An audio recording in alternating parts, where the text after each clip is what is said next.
Hello મિત્રો, કેમ છો બધા? નમસ્કાર. બધા લોકો મજામાં જશો. ફરીવાર હું આપની સમક્ષ વિડીયો લઈને આવી ગયો છું.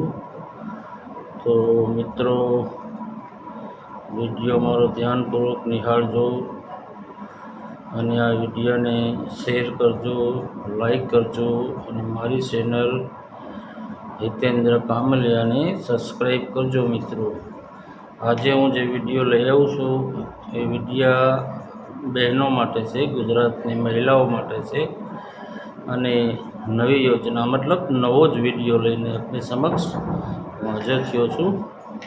તો મિત્રો, આ ગુજરાત સરકાર અને ભારત સરકાર બંનેની યોજનાને લાગુ પડતો વિડીયો છે અને ગુજરાતની બહેનો માટેનો વિડીયો છે. વિડીયોનો મતલબ ટોપિક છે યોજનાનું લખપતિ દીદી યોજના. ટોપિક છે લખપતિ દીદી યોજના. તો આના વિશે હું આપને વિસ્તૃત માહિતી આપવા આવ્યો છું. બરાબર. તો લખપતિ દીદી યોજના કોને મળે અને કેવા બહેનોને મળે, કેટલું ભણેલું એને મળે, કઈ રીતે મળે અને એમાં શું શું ડોક્યુમેન્ટ જોઈશે, પછી કેટલી સહાય મળે છે, શું તાલીમ આપવામાં આવે છે, ક્યાં અરજી કરવાની છે, કોને આપવાની છે, તમામ માહિતી હું આપને અત્યારે શેર કરવાનો છું. તો મિત્રો, આ વિડીયો ધ્યાનપૂર્વક નિહાળજો અને સાંભળજો અને બહેનોને આ વિડીયો બતાવજો અને બહેનોને કહેજો કે ભાઈ આ લખપતિ દીદી યોજના છે. પ્રધાનમંત્રીશ્રીએ જૂન 2023માં આને અમલવારી ચાલુ કરી હતી. બરાબર. તો એના વિશે હું આપને માહિતગાર કરવા માટે વિડીયોમાં આવ્યો છું. બરાબર. મેં પહેલાં કીધું એમ આ યોજના જૂન 2023માં પ્રધાનમંત્રી દ્વારા શરૂ કરવામાં આવી છે. ટાર્ગેટ છે આનો 2027 સુધીમાં 3 કરોડ બહેનોને આખા ભારત વર્ષની અંદર 3 કરોડ બહેનોને વર્ષે 1 લાખની કમાણી થઈ શકે એ ઉદ્દેશથી સરકારશ્રીએ આ લખપતિ દીદી યોજના જાહેર કરી છે. બરાબર. તો યોજનાના મુખ્ય મુદ્દા ઉપર આપણે આવીએ. મુખ્ય મુદ્દા શું છે અને યોજના કોના માટે છે, મતલબ કે આ યોજના કોના માટે છે?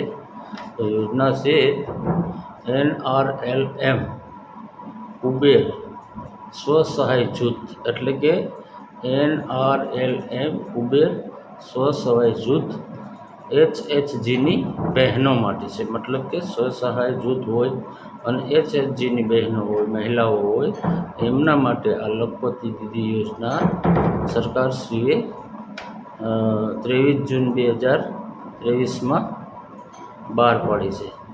તો આમાં આપણે વિગતવાર જોઈએ તો મિત્રો, બહેનોની ઉંમર 18 વર્ષથી ઉપર હોવી જોઈએ અને 60 વર્ષથી અંદર, એટલે 18થી 60 વર્ષની મર્યાદા સરકારશ્રીએ નક્કી કરેલી છે. આનું લક્ષ્ય આવક વર્ષમાં 1 લાખ રૂપિયાથી વધુ છે. મતલબ કે એક બેન વર્ષે 1 લાખ રૂપિયા કમાઈ શકે એવું લક્ષ્યાંક છે. આમાં લોન અંદાજે રૂપિયા 5 લાખ સુધી સરકારશ્રી આપે છે અને 4%થી પણ ઓછા વ્યાજે આ લોન પાસ કરવામાં આવે છે. અને કેટલાક કેસોમાં તો એવું પણ બને છે કે 0% વ્યાજ પણ લેવામાં આવે છે. બીજું કે આ લોનની મુખ્ય ઉદ્દેશ્ય એ છે કે પહેલાં તો એમાં શું છે કે ટ્રેનિંગની વ્યવસ્થા છે. ટ્રેનિંગ પણ સરકારશ્રી આમાં 80 પ્રકારના ધંધાઓની ટ્રેનિંગ પણ ભારત સરકાર ગુજરાત સરકાર મળીને આપે છે અને 80 પ્રકારના ધંધાની લક્ષ્યાંક મતલબ આપે છે. બરાબર. એમાં પહેલાં જોઈએ તો કેવા કેવા ધંધાઓની માટે લોન આપે છે એના વિશે જોઈએ તો ખેતી આધારિત, જેમાં ડેરી છે, પછી મધમાખી ઉછેર છે. બરાબર.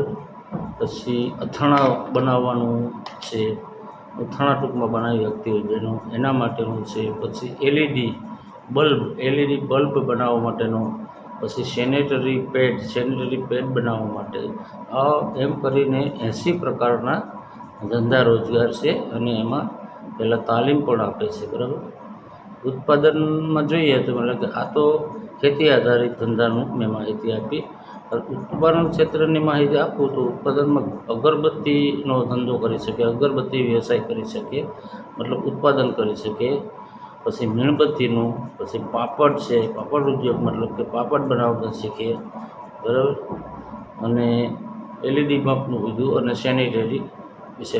સેવાના ઉદ્યોગ મતલબ સેવાના જે ધંધા છે તે એમાં કહીએ તો બ્યુટી પાર્લર, બહેનોને બ્યુટી પાર્લરની પણ તાલીમ આપવામાં આવે છે.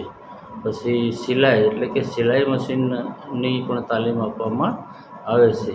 ત્રીજું કેટરિંગ કેશનું વ્યવસાય મતલબ કેટરિંગ કેશની પણ તાલીમ આપવામાં આવે છે. કેટરિંગ કેશ ટેલી સેન્ટર પણ કહેવામાં આવે છે.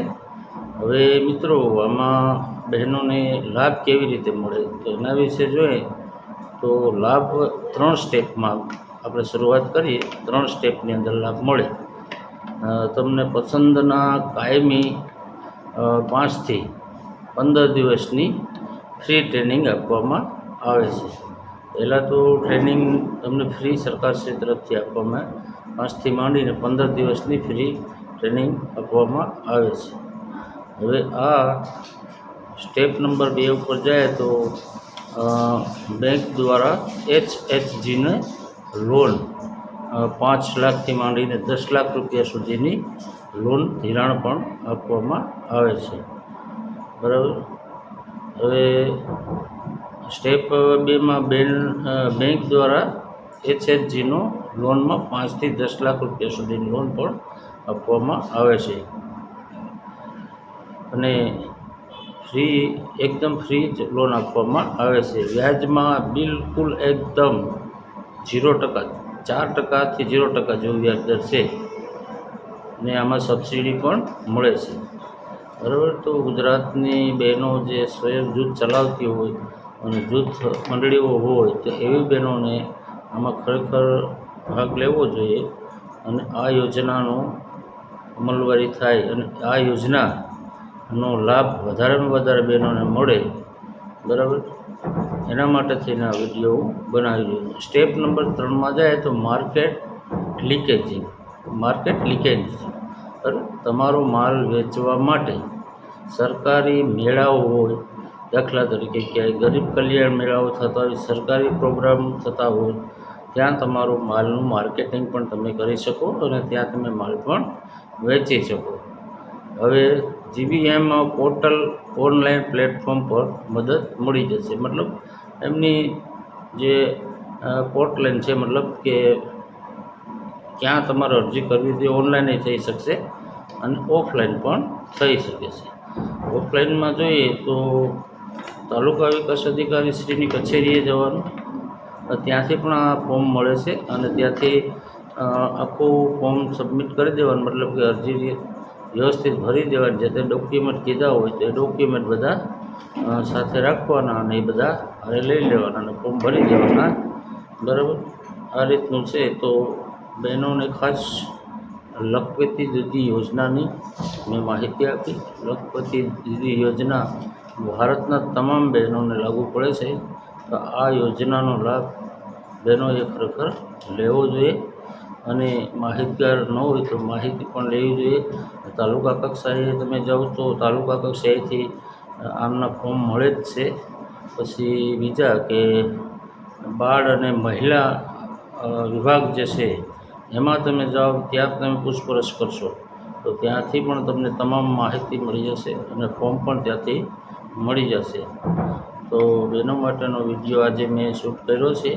તો આ વિડીયો કેવો લાગ્યો છે તમે મને કોમેન્ટ બોક્સમાં જણાવજો અને અમારી ચેનલ હિતેન્દ્ર કામલિયા સબસ્ક્રાઈબ કરજો, લાઈક કરજો અને લોકોને શેર કરજો અને વિડીયો વધારે લોકો જોઈ એવો આગ્રહ કરજો.